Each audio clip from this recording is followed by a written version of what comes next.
So I think we're ready to get started, everybody.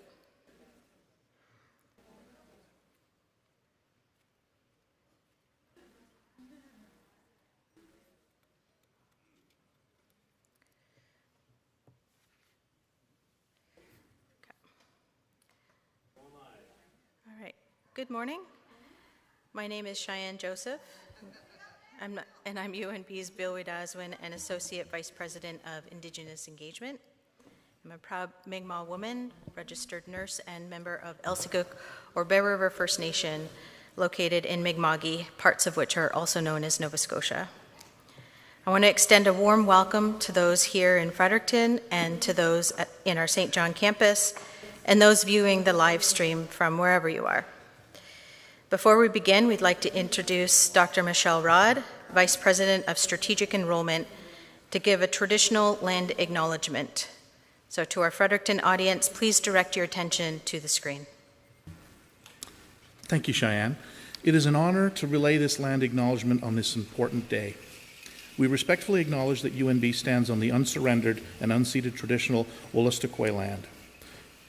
Wolastoqey means people of the Woolastoq, the beautiful and bountiful river. Woolastoq is also called the St. John River. The Woolastoq connects our campuses in Menakwesk, St. John, and Ekpahak, Fredericton. The lands of the Wabanaki people, are recognized in a series of peace and friendship treaties to establish an ongoing relationship of peace, friendship, and mutual respect between equal nations. And now I'll hand back to you, Cheyenne. Thank you, Michelle.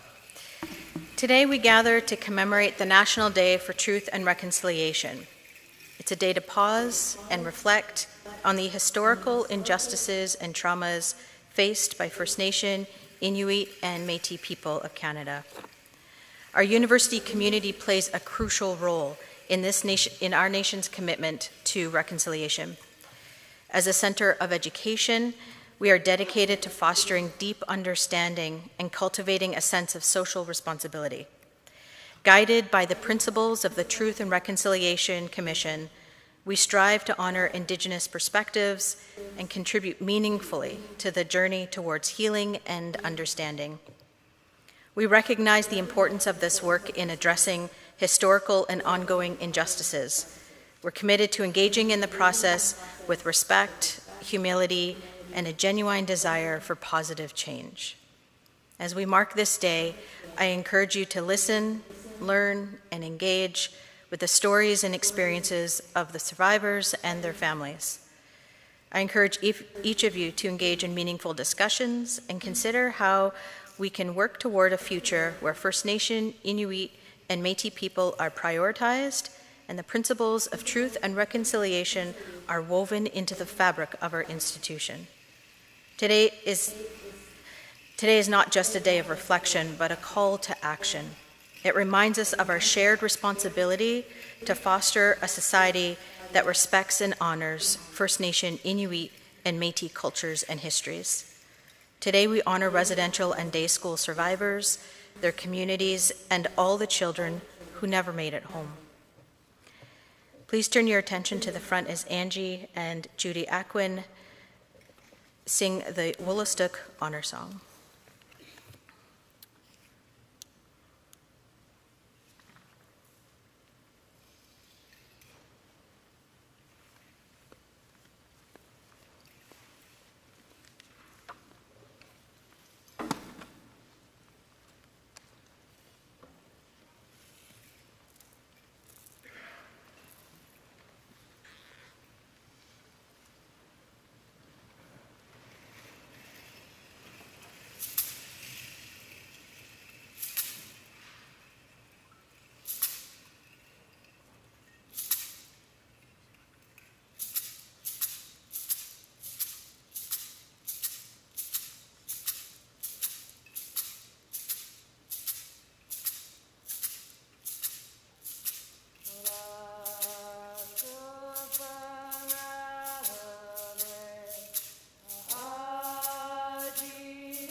Thank you, Angie and Judy. Next, I'm going to invite the Gipuesk Singers, a drum group from Nadawaganag First Nation, to play the Mi'kmaq honor song.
no.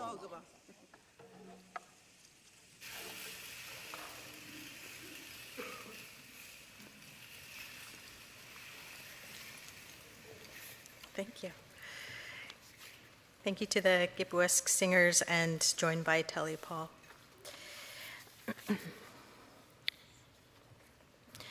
I'd now like to welcome Elder Jeannie Bardibo, Mi'kmaq Wolastoqey Center's Gitchichu Widnud Knowledge Keeper in Residence, to provide a traditional Wabanaki welcome, followed by a traditional blessing and smudge. Unfortunately, Elder Andrea Simon is not able to join us in St. John.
Wegi walalik dandel be ayo. Wegi walalik dandeli gan muegam sit go hoy dewji galokala mi majwahan. Au chidam sitang go hoy be dae go chit nege go chit lamsadaman good lamsadaman ikam lamuk. Wegi walalin jugisok go chit dandel mawalik. Ahola dane modi go lanege wolastuge way mahamigo. Go chidam sit go hoy dandel wolbamia. Era wachta mai uchit nege moina. Uchit ebijik dan delim torich, uchit nege dan emudiek, ula nege dan delbuguyadiek. Uchit dan uchit megidelemek, uchit mimajoinu, dan weda banig uchit nege ula residential school deluisik. Dan del sabudade penig negemo, dan del git namad de penig negemo. Ahuchiram sakohoy dan negemo utin nek dan wejia. Ahuchidun janua, ausodum gig. Eda wachta mai uchirum sit gisigumi majuinug, uchit wallugudnen. Eda wachta mai uchida bohon madi, uchit dandelia hola sit hamu. Uchirum sit koi mawidanen ulam sit mudig, ulanege mudig. Uchida bohon madi. Uchit miau mauya bohon madutnen. Uchida eda wachta mai uchirum sit koi go siau galutnen. Ula nege wech kudajit, ula nege mijwajich, ula malchewech. Kanodum wane uchit dan deuji galuk la auti. Uchiram sekohoy dan deuji galuk dan ula nege bemdaye, ula nege msetat, ula nege norma. Uchiram sekohoy ula urustugawe, mudiek, ula mahamigo. Uchiram sekohoy negamo walbamiaten, uchit negamo edel madnakademidich. Uchit ninen uchit dan del madnakademeg. Uchit ula nege sit hamu. Eda wachta mai uchit negamoina.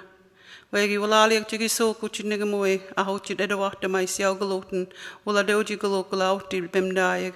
Muda wandasen dan wedaeg, mi wedam dan delie bidewi, mi wedam dan del sit hamuadege, mi wedam dan uchitam sit gohoy nege dan deuji walbamia. Eda wachta mai siau lugudnen, uchitam sit wendan mudio hola nege siau jiden dan wejiahab, nurach naga baidanen. Eda wachta mai uchit nega moina. Uchitam sa kohoy dan deuji galokula nega mudig. I come to you to honor, to be here, to honor what today has brought us forth, and that I pray for all that has come to be in a good way, to honor all of the survivors, honor that we are on the Wolustuk unceded, unsurrendered homelands of the Wolastoqey people, And I give thanks for the honor songs because it talks about their truth. I give honor and appreciation of our Mi'kmaq singers for their honor of speaking our truth. And I look forward to also having our new generation dance and know that the culture is very still much alive, and our language and our homelands and all that exists. We have done nothing but honor all of the relations, and we have honored the Creator, what the Creator has given us in time and memorial. We continue to move forward. We continue to create that space that we continue having a good relationship and understand that this should never happen again. I'm honored to be here because we have our elders that will be coming that are going to be speaking of their experience. And I'm very honored to be in their presence. And I'm very thankful that they're still here today. Just in my community alone, we had 18 families, large families, that were affected by residential school. 60 scoop and an Indian day school. And I pray and ask that we continue to understand and know that this is something that we're still going through. Our generations, our younger generations, are still just finding out. So I ask for that understanding. And I pray for all of our creation, all of our elderly people that are not well, all of our communities that are not doing well, our young people. And I pray for the ones that are moving forward and doing something in a good way and showing that we still exist. We still have our ceremonies, we still have our language, we still have our dances, we still have all the things that we still need to keep moving forward, and we have survived. Wegi walalio, thank you. I'm Satnohama.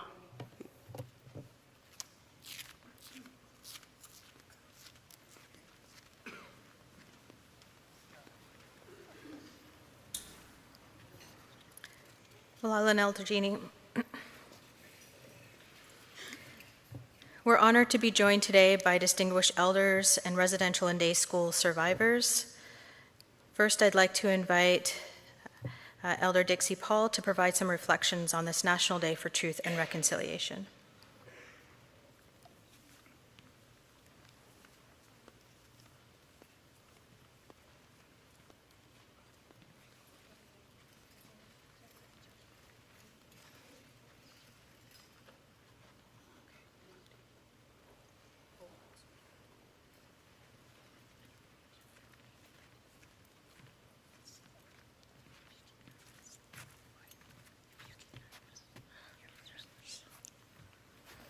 Hello, my name is Dixie Paul, and I'm a residential school survivor, and my friend is Kathy. We grew up in Ciw. We might as well talk here too. I didn't know what we were supposed to talk about, but our reflections of the residential school. In my family alone, there was 5 of us sisters in Ciw. We never got to talk about that place even till now. I asked one of my sisters what I should talk about, and she said, just tell them a little bit about what you went through. We went through quite a bit. My younger sister, Rose, she passed away in July. She didn't remember a whole lot of what went on in Ciw, the residential school. They gave us a certain amount of money for going there. My sister didn't get awarded anything because she couldn't remember what went on there. Her mind just went blank. She didn't remember anything. But when I get my money, I gave her some of my money. She might not have remembered then, but she remembered before she passed away. She was a year younger than me. I haven't talked about Ciw in such a long time, and a lot of emotions came out just recently. I only remembered the stuff that went on, even when I came from Ciw. Being in Ciw gave us all a different life. I became a little bit smarter from not being in there. My dad, I started remembering him, and I said, how come the Indian people, how come they didn't come over there and rescue us from that place? They were so close. That place has taken our childhood away from us. But I started speaking back and about my sisters. I got smart. I put my own dad in prison because of what he was doing to my sisters and my sisters' kids. He went on like that for many years until I spoke up. I put my dad in prison because he was molesting my sister's kids. And my other sisters who didn't go to Ciw, they tell me, Dixie, how can you do that to your own father? I said, how could you not? Those were your kids he was bothering. So I spoke up for them, and they put him in prison. He just died last year. I've been grieving for a year now for my sister. Even though he was my dad, I still miss him. I wasn't done fighting with him yet. Because people like him need to be spoken up.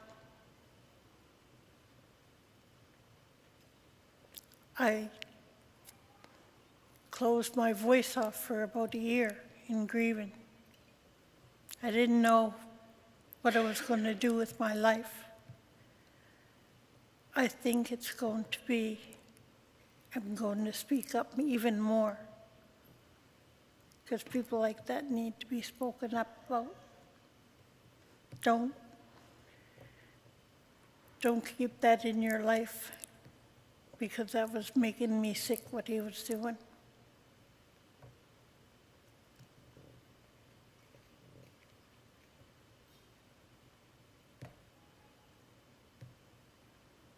So I will be speaking up in the future.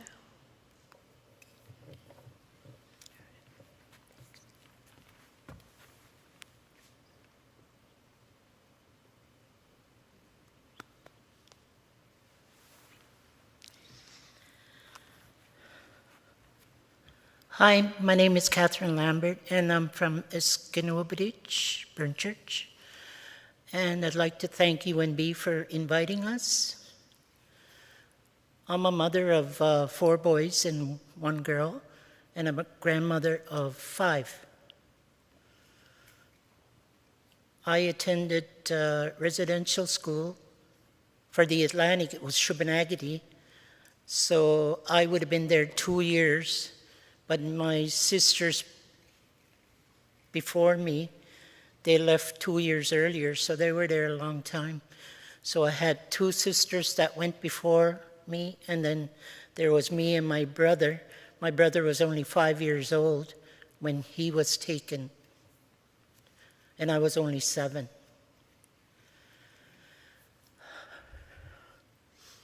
Sometimes it's hard to speak about, and a lot of times people won't understand what we went through. And they would say, like, I can't believe that. Nobody would do that to a child. But believe me, they did it. Mm-hmm. And many of us suffered. So that phrase, get over it, I don't think we can get over it like everybody wants us to. Did they tell people of 9/11 to get over it? Although it's the past, it's what has made us. It has determined how our lives might end up. And that's not very pretty. We went through a lot of hell, even after residential school. Thank God that it closed in 1967.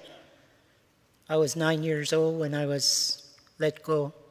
But the first time that we entered that school, we were given a package of clothes, and we were told to go shower and change, just like in an institution, like a prison. And we were given a number after. So that number followed us through our stay at Ciw. All our clothes and everything. It's like our identity was a number. I still remember my number, it was 24. And I don't know why, but I always remember my oldest sister's number was 62. The first time I ever went to the school, I was scared. They would feed us in a cafeteria-like place, and if we didn't like the food, and we tried to vomit, and then if we did, then they shoved it back in our mouths. That's what the nuns did to us. We had to eat what was given to us, and that wasn't much. Food was never a priority for our health. Like, we really never got things like bacon and eggs for breakfast. We never got eggs, bacon. We only got cereal, porridge, almost every day, cream of wheat. And we had a special on Sundays. Sundays we had cornflakes. That was our special. So we were happy because at least it wasn't porridge. Yeah. And there was a lot of things that happened, but I'm just kind of skimming. There was bedtime, and they locked the bathrooms about 6:30, and nobody was allowed to use the bathrooms after 6:30. But you're a little kid, and what's your body going to do if you can't go to the bathroom? You wet yourself, and then the next morning you're scared because you know what's going to happen. You're going to get a beating. So you try to hide your sheets, wet sheets, but of course, you're not going to get away with that. They're going to find them. But yeah, that was a punishment in itself. And then for some kids, they would display their underwear, like humiliate them in front of the rest of the kids and the other nuns that they did wet themselves. And another thing,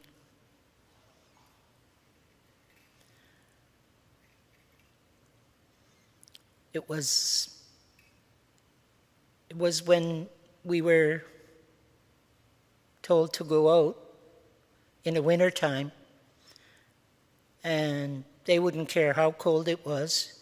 We had to go out and stay out till the assigned time for us to come in. And a lot of us were freezing, and we had no choice but to stay outside.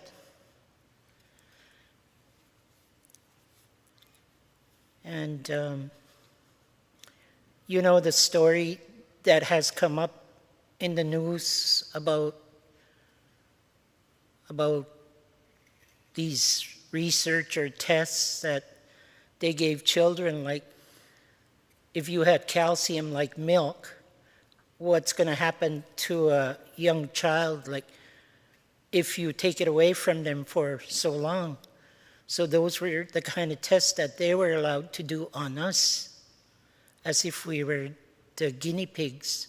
There was a lot of things that they did just to find out, and their research was done on us.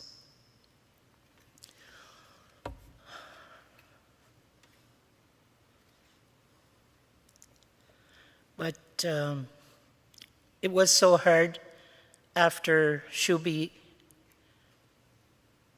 because when we went back in our communities, it was like we weren't accepted. We were different. We were like not Indian anymore. We were kind of white, that we didn't blend in with the rest of them, because a lot of us, we lost our language. And we didn't even speak our language after we came home, and they kind of made fun of us. So like, that was the hardship we had to face amongst our own people, because we were denied to speak our language at the school. We would get punished.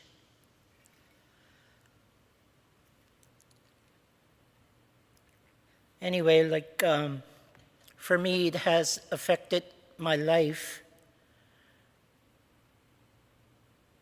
I never got any love in that institution.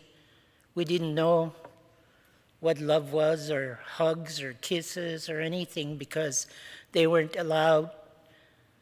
We weren't allowed, even with our own siblings, to see each other and to talk to each other or hug each other. And the nuns and priests, of course, they would never say, "I love you," to any of the children.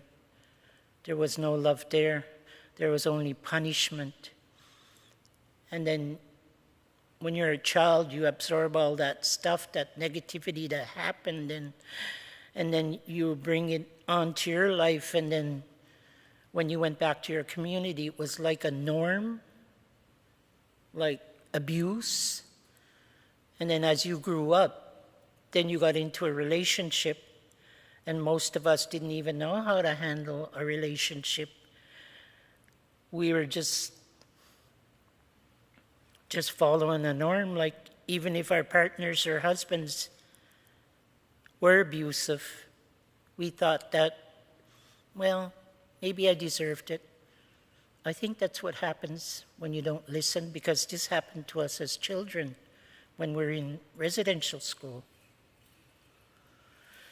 So, of course, I got stuck into a marriage of domestic violence. I was abused. My children were abused. I didn't know what to do, and of course, people say, like, "Why didn't you just leave?" Like, how can I? I mean, there's so many other things that I have to think about, like, I don't have money, I don't have a job, I have children. Where am I gonna go? There's no accommodations on the res. So I had to be stuck in a marriage that was terrible too. But in the end, I got brave as I got older. I was 40 years old, and I thought to myself, what am I doing? Where am I going? I'm 40 years old now. My children are starting to get older. And they were getting older, and it got to the point where they started to speak up against their dad. Of course, he didn't like that, but it happened, and finally he realized, like, well, if this happens, then they might even attack me or fight me because of what I'm doing to them. Anyways, this went on for a long time, but eventually I left. It was hard. I had to struggle, and I had to stay here and there, and I was homeless for 20 years because the band didn't the band didn't help me for housing because of politics. I was always outspoken against politics, and that's what got me into trouble, and that's what prevented them, the leadership, from helping me, because I shouldn't be speaking up against them. So I never had a full-time job till I was 60, almost 60. And that was because of the politics, and they had been in there for like over 30 years. And one that I had questioned his authority on a bookkeeping issue, he promised that as long as he's counselor and if he ever becomes chief, I would never, ever get anything from them. And he kept that promise. So even with the new leadership, of course, there were some from the old leadership, and it didn't improve for a long time. I finally got housing when I was, how old would I have been? I think it would have been 60, 61 or something. But I suffered. But I did the best what I could with what I had, and it wasn't easy. And then my children were growing up, and they had seen, they had heard all this stuff, and I didn't realize in the beginning like the effect it would have on them. And it did have a very bad effect on them. As they got older, they discovered with their friends like alcohol, and later on they discovered drugs. And they thought that they would go to alcohol and drugs to try to kill their pain, but it just got worse. It didn't work, and then they become like addicted or whatever. And I don't know, like, thank God that I never got addicted, because I could have. Many people did. Many of our survivors got into alcohol and drugs. And many of the survivors have had bad health outcomes. It's because of the residential school. And so many percent of them just had so many health issues. Very few got away without health issues because they had many resources, they had money, they had jobs. But the ones that couldn't have access to resources and stuff, they stayed down, and it was a hard life. But I survived. I'm a residential school survivor. I'm a domestic violence survivor.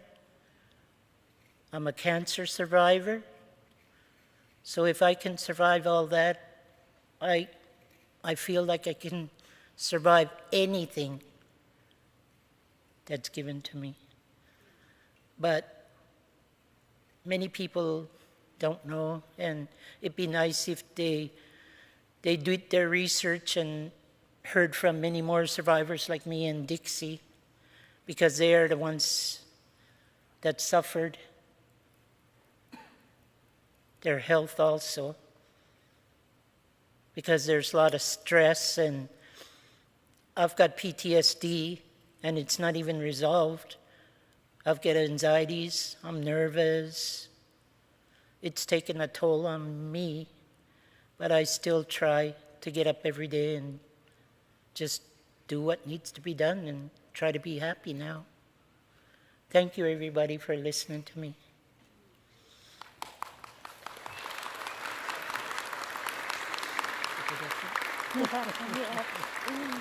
Very good.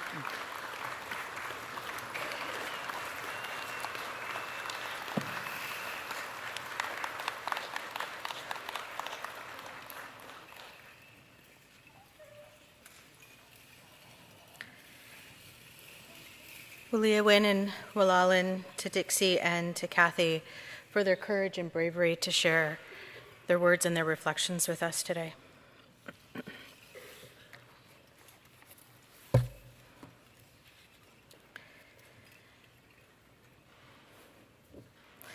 Next, I want to invite Tully Eagle Starman to provide his reflections. And Tully is from Medabanagia.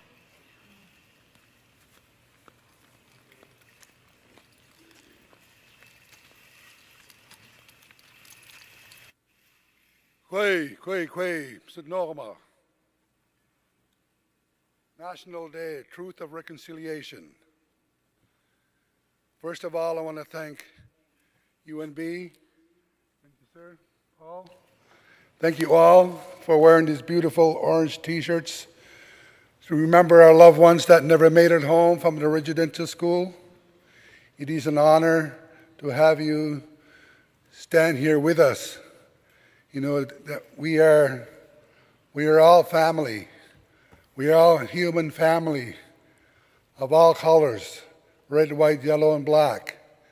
There's no room for racism or hatred or jealousy in these settings because it is so important that we bring unity, bring peace and friendship amongst each other. There's too much wars going on in the world. There's too much civil unrest. You know, climate change is real. So is systemic racism. So today we start off by recognizing one another as relatives. And that's why we say, another thing I want to thank Kipuwi singers from Nadwakaneg for doing such a beautiful job. And they're teaching the young ones. They're looking at them. You know, they're setting a good example. Our people are very resilient. And I want to thank Jeannie Bardibo from Skinobodage, Dixie Paul from St. Mary's, Kathy Lambert from Skinobodage, and all my relatives who are here, the drummers, the dancers. You know, if we acknowledge each other this way, the world will be in a better place, and we support each other. I want to thank you all for being allies with us. As the Ulnug, as Wulustugaway, Migamach, Passamaquoddy, and all the other beautiful tribes on Turtle Island. You know, we come a long ways. I am a survivor of the residential school, Shubenacadie, like my sisters, and it wasn't a very pleasant place to be. And the ones that were supposedly supposed to take care of us, we didn't have that relationship. It wasn't love. It wasn't compassion.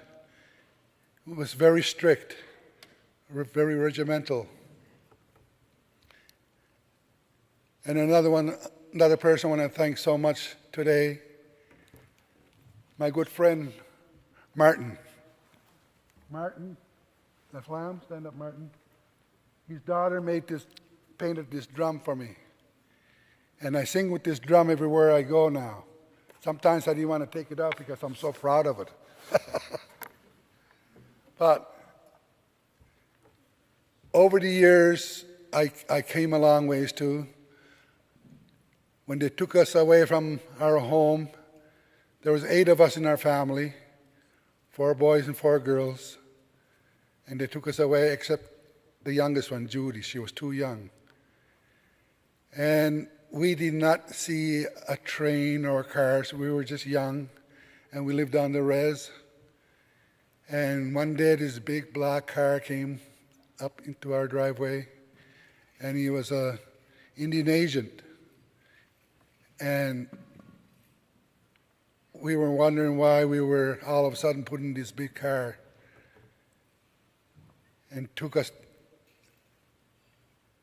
with my mother, my father, went to the train station. We didn't know what a train was then. We were just kids, and we didn't speak English then. So go ay narud, del kigula daan koy. Kichilawena Buljaina. It's a train. Amas pa Debbie Dayo, you have to get on.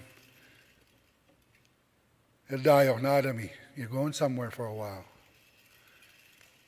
As we got on the train and we looked out the window and we were crying, and my mother standing there looking at us in the windows, and she was crying, holding her eyes, knowing that her babies were taken away, may never not see them again.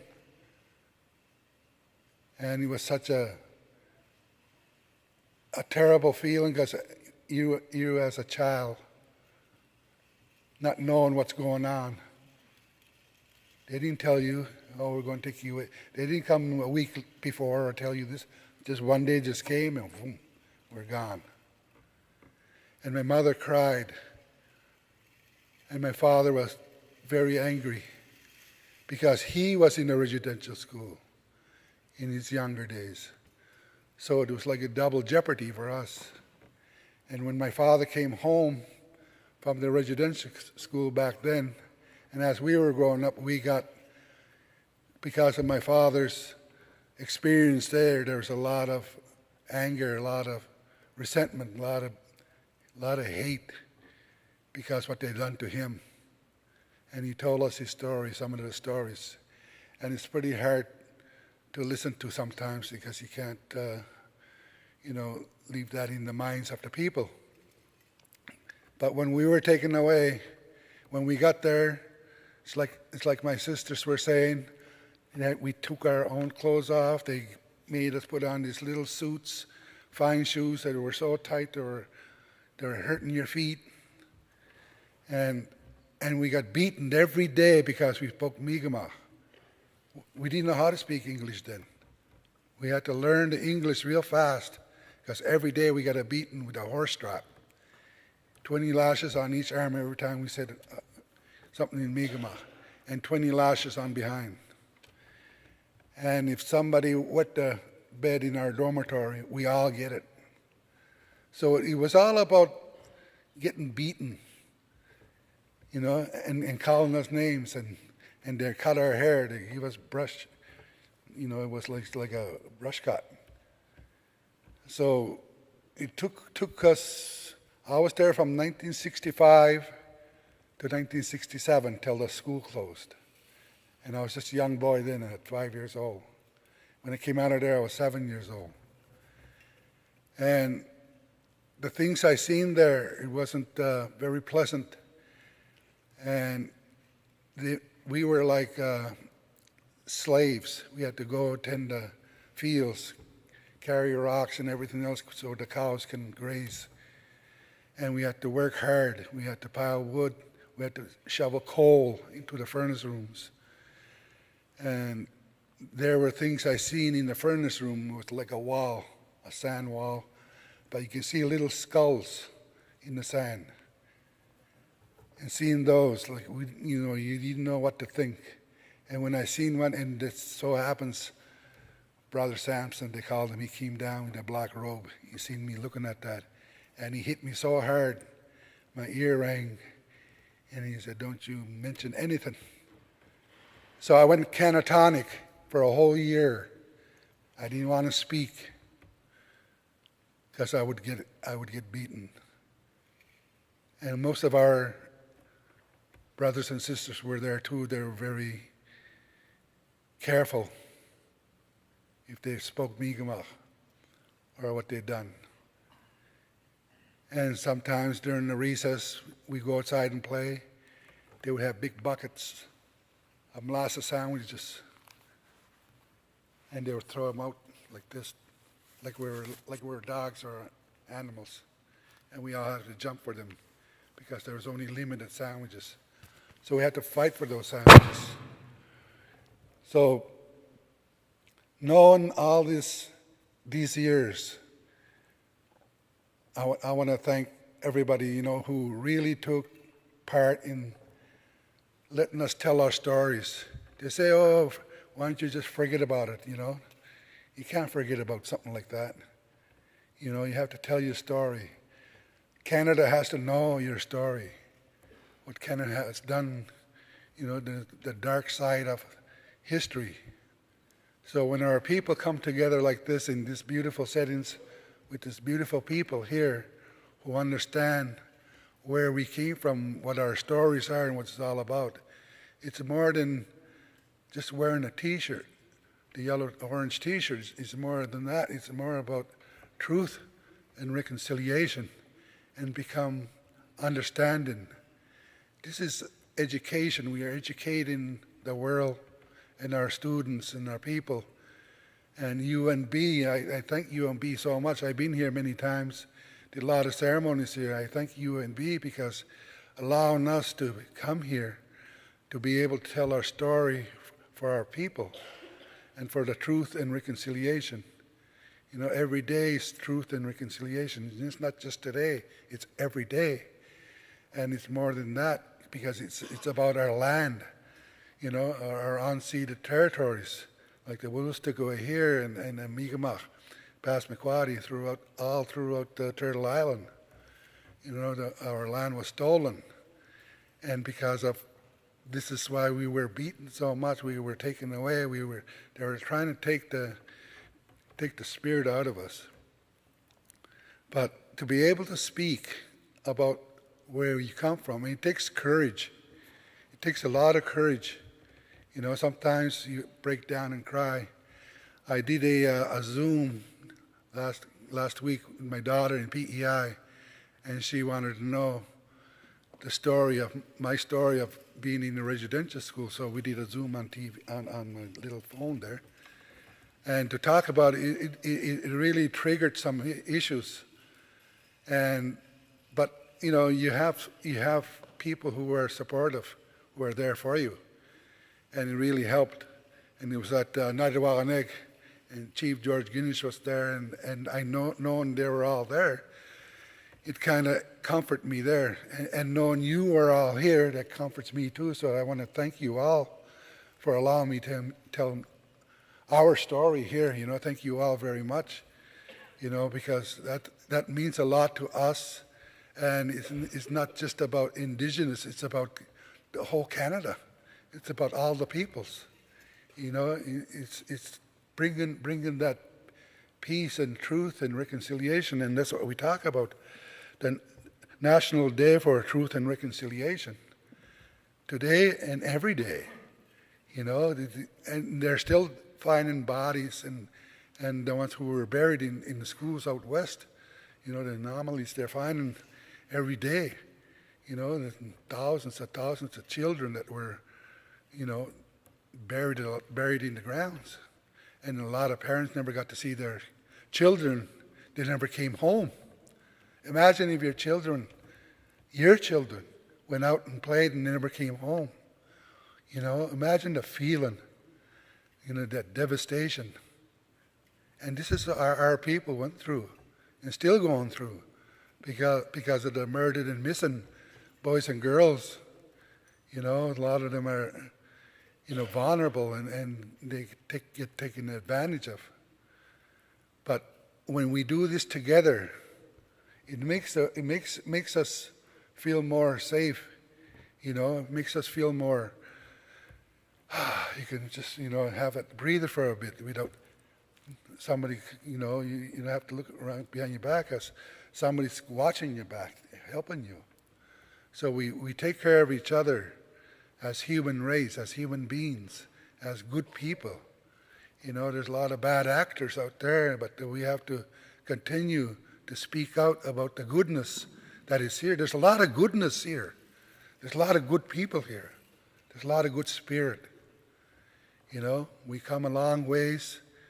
Our people still deal with racism in towns and stores. Sometimes we walk in the store and I feel like I got a bodyguard every time I go to a store. Hey, I got a bodyguard. Sometimes you feel like, but you feel like, why you follow me around for? I'm just here to shop. I got money to spend and I'm bringing money to the economy here. Our people are the biggest spenders in the economy because we buy houses and cars and clothes like everybody else. And we spend a lot of money in the towns. I work with a lot of mayors Marion Marmachi, I do a lot of work with them, and Marion Fort Folly, and a lot of ministers. I met Prime Minister Trudeau, I met, and all the other ministers, and we went to St. Andrew to meet with the Pope, and we done ceremonies. We done smudging ceremonies, and they took part of it. When you see the Prime Minister of Canada taking part in the smudging ceremony, and the ministers, that tells you something, that they are about truth and reconciliation. It's a start. It's a beginning.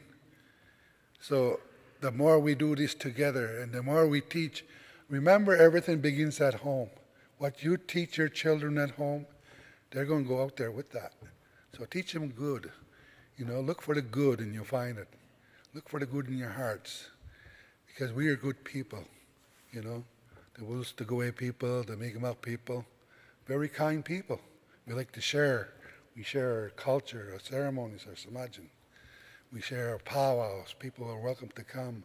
We feed people. We feed them salmon, fiddleheads, we feed moose meat. And it's free. Everybody's welcome to come and join us. And it's a beautiful, beautiful day. Another event going on today across the river, near Tim Hortons there at the powwow grounds. And my daughter and my granddaughter are running that one. And that makes me so proud as a school survivor, and to see my granddaughter and my grandsons there. The 3 generations right there. It makes me so proud. And they're very proud of their culture. They're very proud of their language. They're very proud of their songs and their drums. It's such a beautiful culture. And we have that here in this beautiful Wolastoqey territory, or Fredericton, New Brunswick, Nova Scotia, Our people, we are part of the land, We don't want to go extinct. We were almost wiped out. But because of the land, that the earth, Mother Earth, has a living organism, and we're part of that living organism. And we're able to connect, and we're able to talk to Mother Earth. We're able to talk to our medicine, our plants, our water, our animals, and the eagle that gives us these so we can use them in ceremonies. Our ancestors, they went underground for a long time to preserve our culture, our ceremonies, and our language. This is education. Our language, our culture, and ceremonies is education for our youth, for our children, and for all peoples. Red, white, yellow, and black. There's no room for racism or hatred. And the men and the women play a very important role. The women who are the matriarchs, we honor them. Our men are the protectors, as warriors for our women and children. We never forget them. We honor them. We all come from our mom. What's in the mom's belly? Water. Water of life. We're all water people, every one of us here, because we come from our mom inside our belly, and there's water there. So we are water people. There's an old traditional man one time, he said, "Be like water, my friend, be like water. Water can make things grow. Water can go through anything. Be strong." So for me, it's a very humbling experience to be here with you. My headdress that I wear is a spiritual headdress made by my friend Martin Laflamme. He made this for me. It's not a political headdress, it's a spiritual headdress, ceremonial headdress. You'll see me at powwows, you'll see me at different events, I'll be wearing this. I traveled the world, I went around the world 8 times.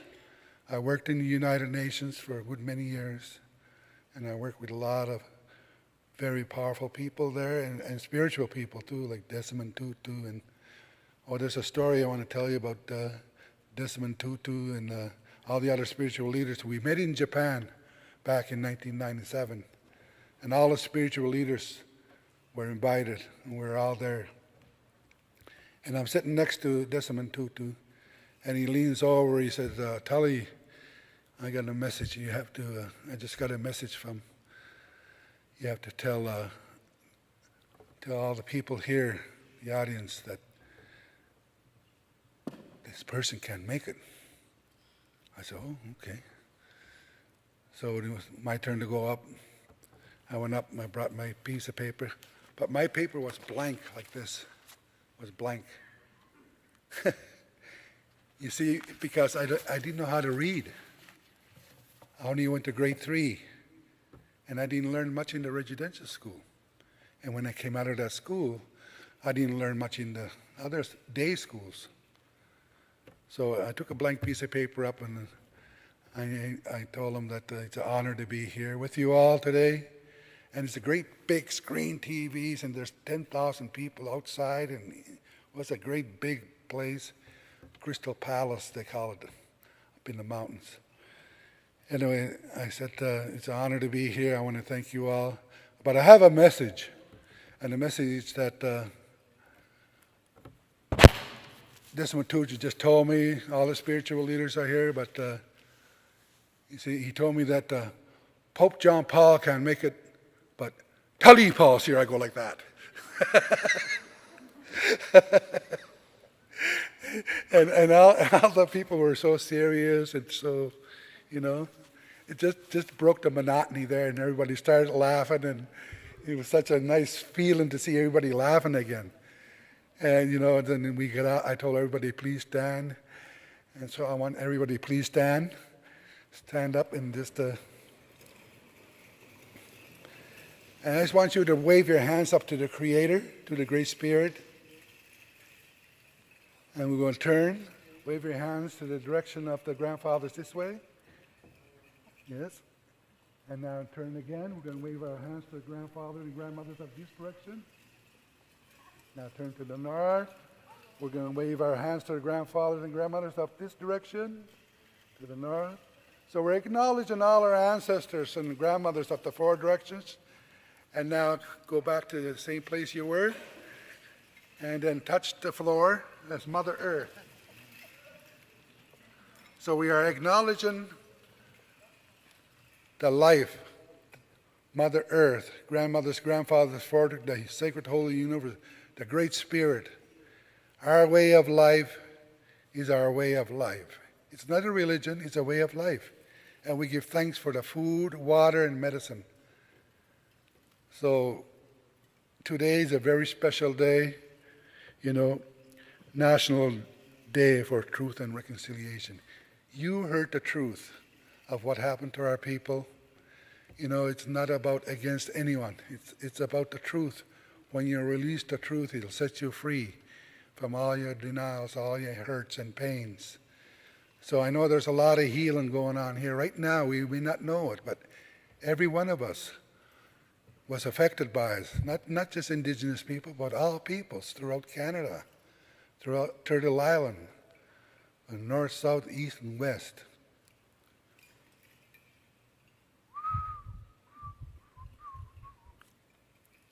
Ogusul jinis kamno gimao sakamao and gimao sabeon gimao homodun.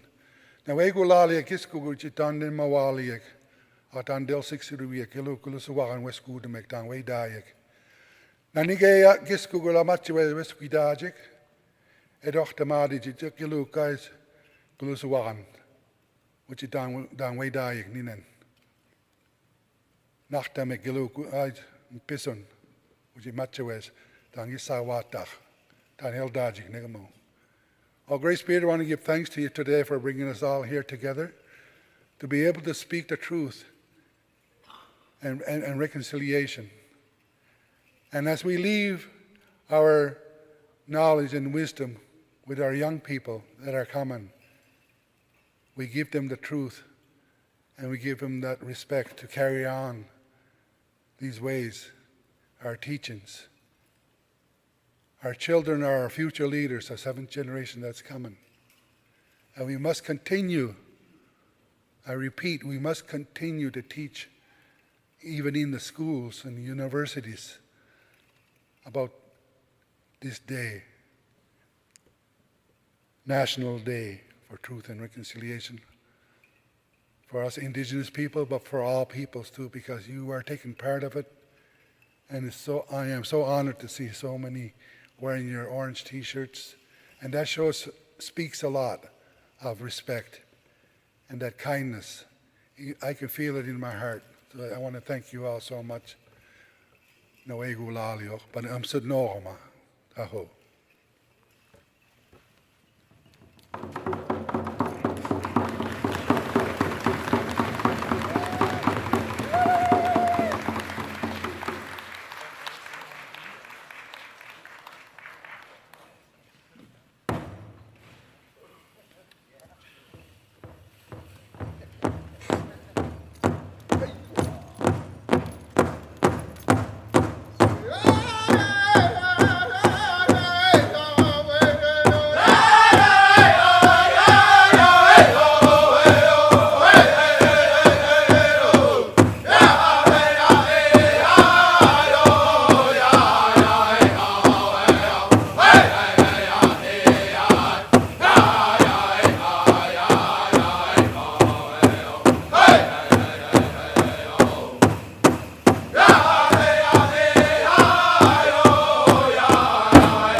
Laliak Williaman. Next, I'd like to call upon President Paul Mazerol, President and Vice Chancellor of UNB, to share a few words on the university's path to reconciliation.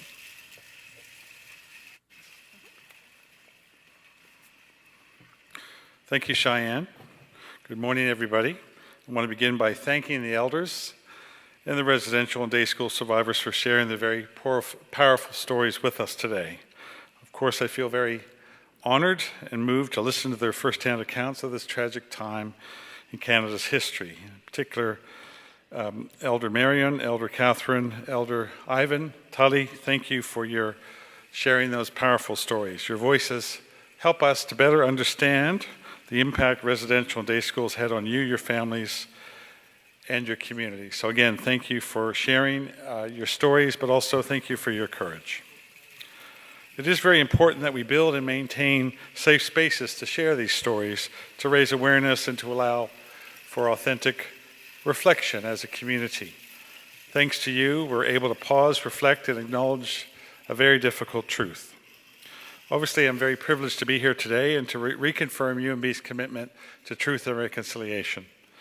The UNB community is truly fortunate to have the elders who support us and various Wabanaki leaders, including our Bulawidahausawan and members of the Mi'kmaq-Wolastoqey Center, to guide the university onto a better path toward truth and reconciliation.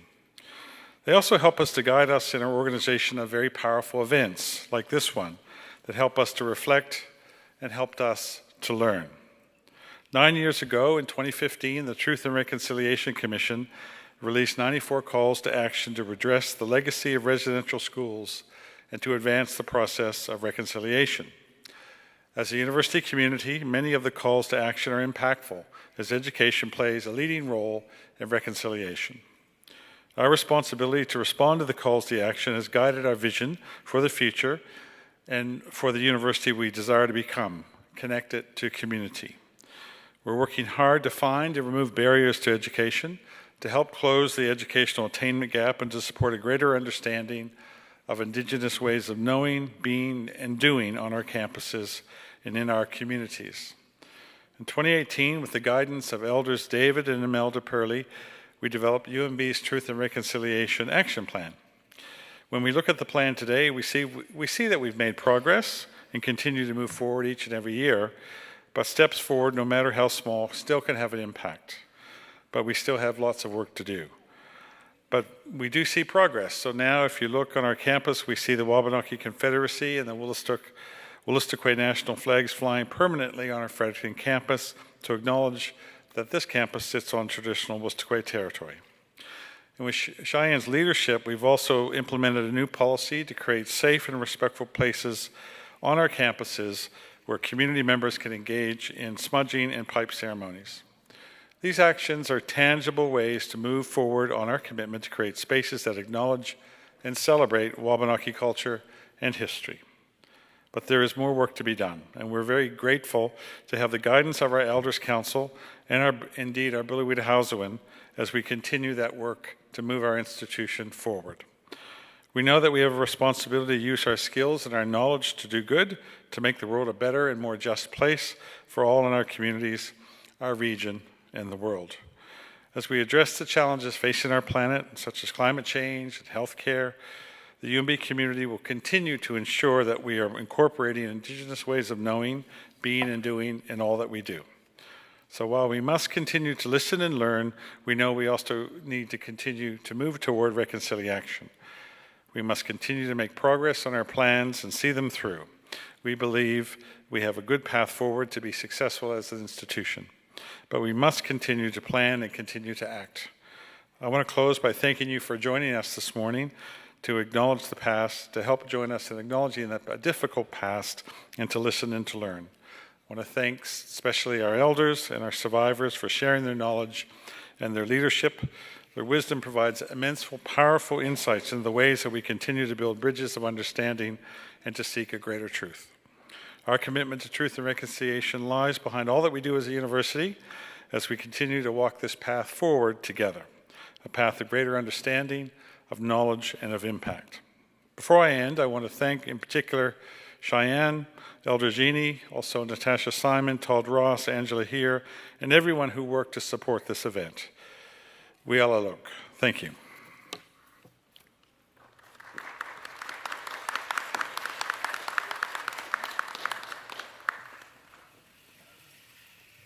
Thank you, Dr. Mazerl.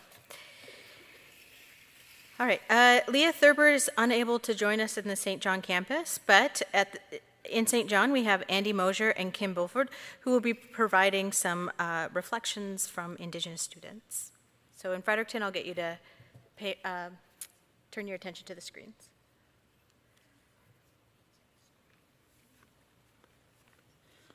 So this poem is by Kasane Sam Baxter and is titled colonial inheritance. This literature, generations of failure, is in one small body.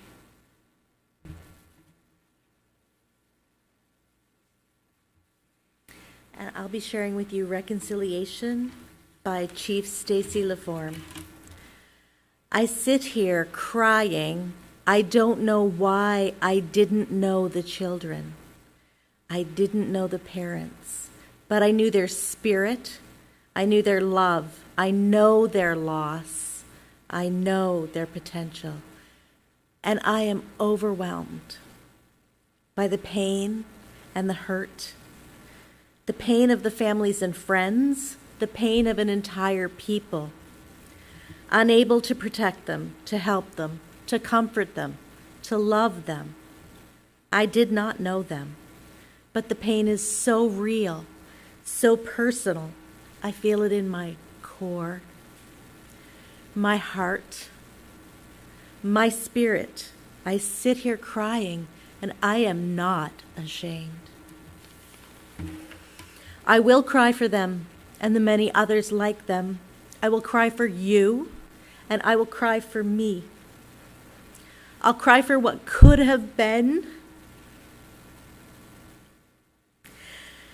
Then I will calm myself, smudge myself, offer prayers, and know that they are no longer in pain. No longer do they hurt. They are at peace. In time, I will tell their story. I will educate society so that their memory is not lost to this world. And when I am asked, what does reconciliation mean to me? I will say, I want their lives back. I want them to live, to soar. I want to hear their laughter, see their smiles. Give me that, and I'll grant you reconciliation.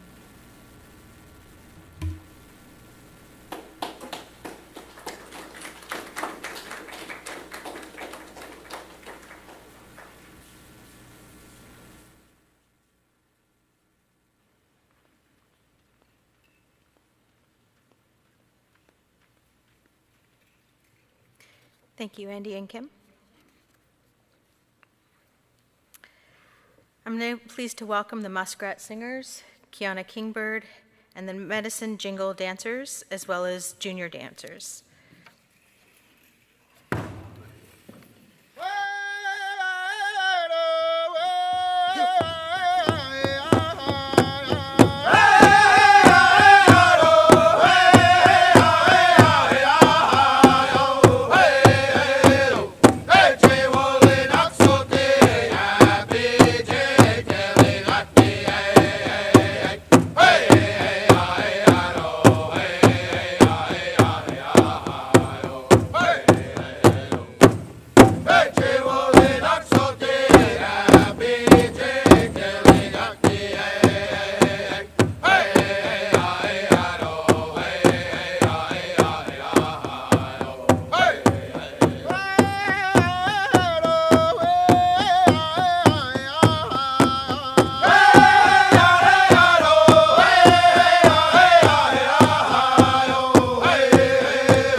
Ciw Wasisok to the Muskrat Singers, Kiana, and the junior dancers, and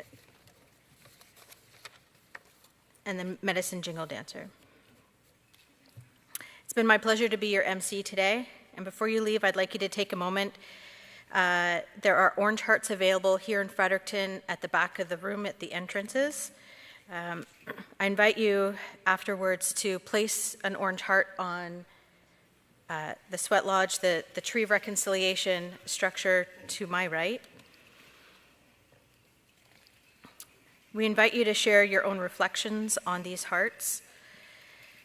You may also take them home with you and place them in your offices, your homes, and other spaces that are important to you.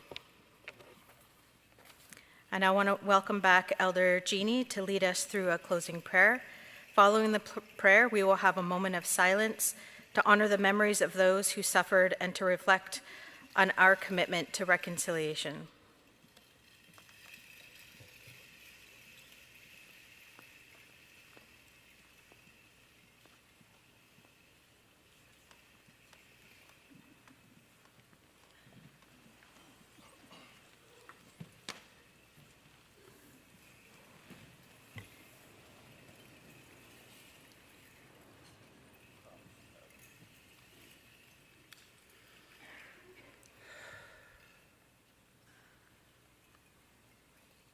Wagi walaliak jigisok. What you dandeligan muyak deo jigalo kiskuk nege dandel mawidayak. What you also the mahan ach galosoahan jiksidamego. Auch you the swarden, what you them sakoi and gamlamung. What you them sakoi siawol bamiaten, ula dane modi, ula mahamego. Meewel kigam sit nege dan beirajig, uchit dan delgalus otijig uchit neg modan, which yahotin neck. Uchiram sakohe dan deljigalok jigisok, dan deligan muega, dan deli welali, uchit dan delia baidajig. Ach dan mijuajis dan moi beidagubanig. Edo wachte mai uchit dan deligan muksieg, mulgi gunodi, uchit dan del siawidayeg. Uchiram sakohe wel bamia. Ach, uchidem se goi wel namiach uchidem se dan mi majoin nuk mawidamk. Uchidem mawlugunen. Uchidem se goi wel bamiachten. Uchidem se goi dan nege dan geiduk nege dan deliahab. Uchid dan se goi nege dan weskudemuk. Uchid dan delma abohan maruktidas nuk.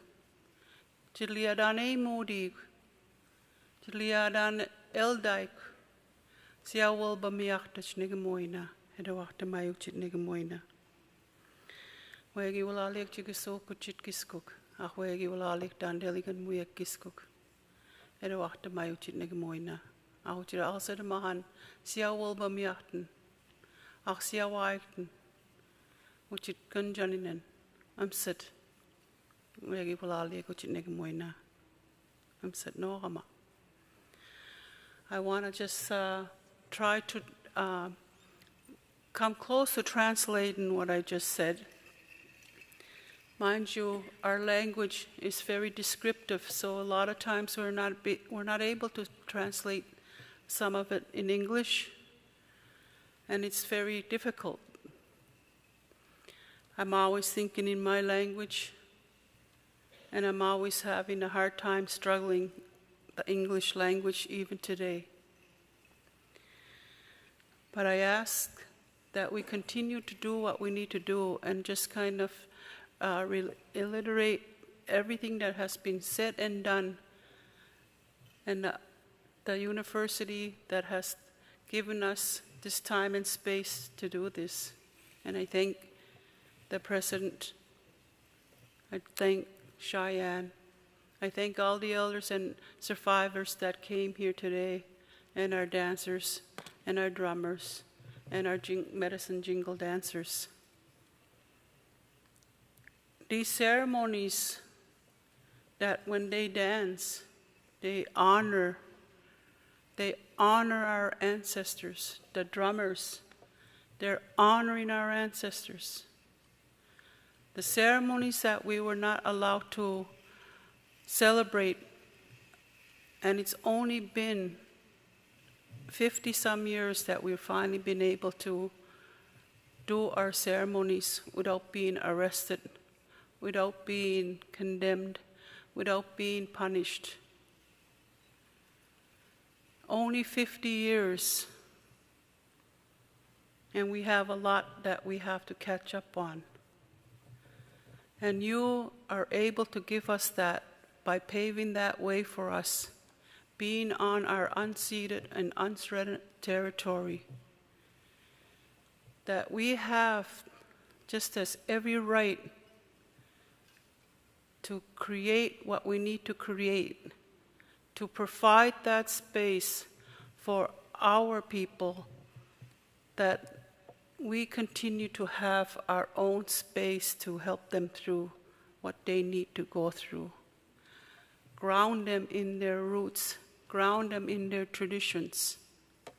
We are a matriarchal society, and we have clan mothers that speak, and we're the leaders of our nations. And they are still here, but they're not being heard. And I need to know that this is something that we need to do to move forward in truth and reconciliation. Our elder council that we have at MWC has helped pave this way as well, and they've been there for 30 years working at MWC, which was the Mi'kmaq Maliseet Institute when it first started. 30 years. I want to see something more because I know our elders are very compassionate and very capable of what we need. And I listen to them. And I am their voice for them. And I try to do what I can to work with the UNB so that our people will have the same opportunity and grounded in their culture. They cannot move forward until they are grounded in their culture and in their language and in their ceremony. And then they can go anywhere in this world and be comfortable under their own skin. And I think that's been always my goal coming into an institution that is founded on a Western way of mythology. We have an indigenous ways of knowing and know what we need. And all we ask is for your acceptance for who we are and how we are. That is the truth and reconciliation when we start to do the things that we need to be doing, and to also know that we are capable of knowing what we need to be doing. And that's something that I really strive for. And I hope to continue to have in that working relationship with the President Paul Masral, with the work that all of us that are doing to moving forward. So I'm looking forward to that because it's a commitment. It was a commitment, and that commitment came from that bundle. And that commitment signifies that commitment to continue this work. And I want to see that through.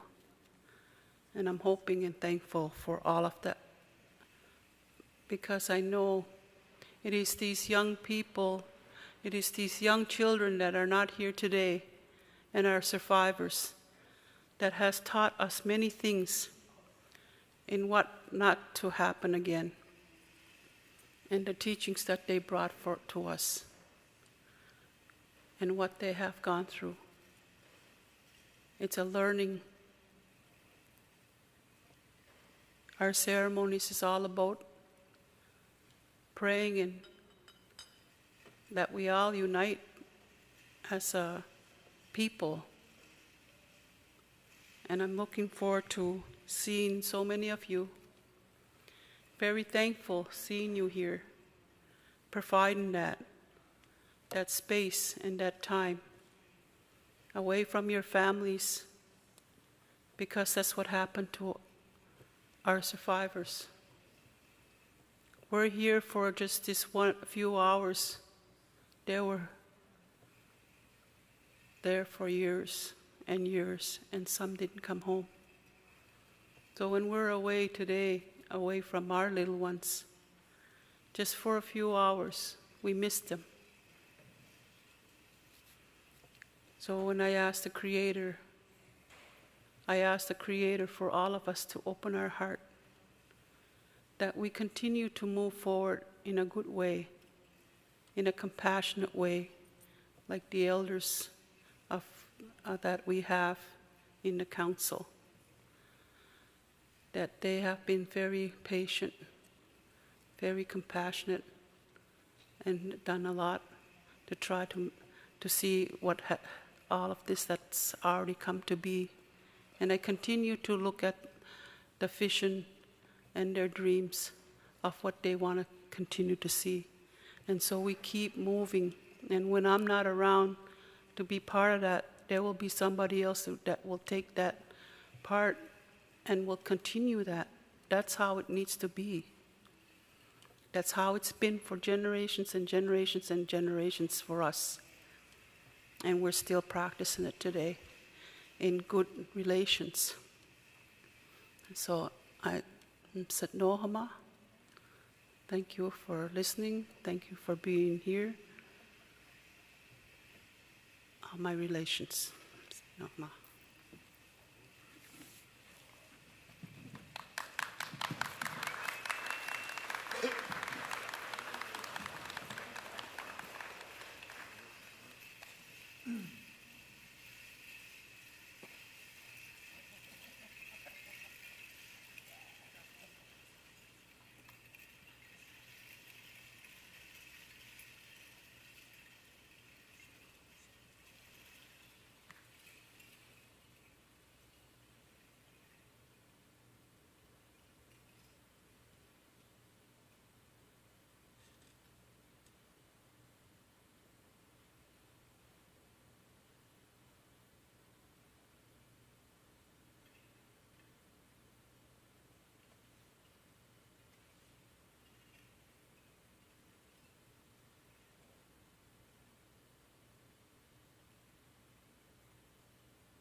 Thank you, everyone. Well, and Elder Jeannie, for your heartfelt prayers and important words. You can be seated.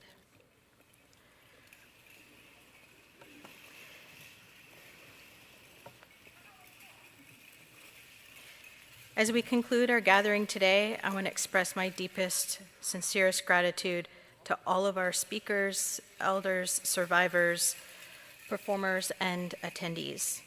Your presence and participation is vital as we honor the National Day for Truth and Reconciliation. Let us carry forward the lessons and reflections from today, committing ourselves to the ongoing journey of reconciliation. May we continue to listen, to learn, and act with compassion and respect. Thank you, and once again, thank you for being here. Walalaiuk.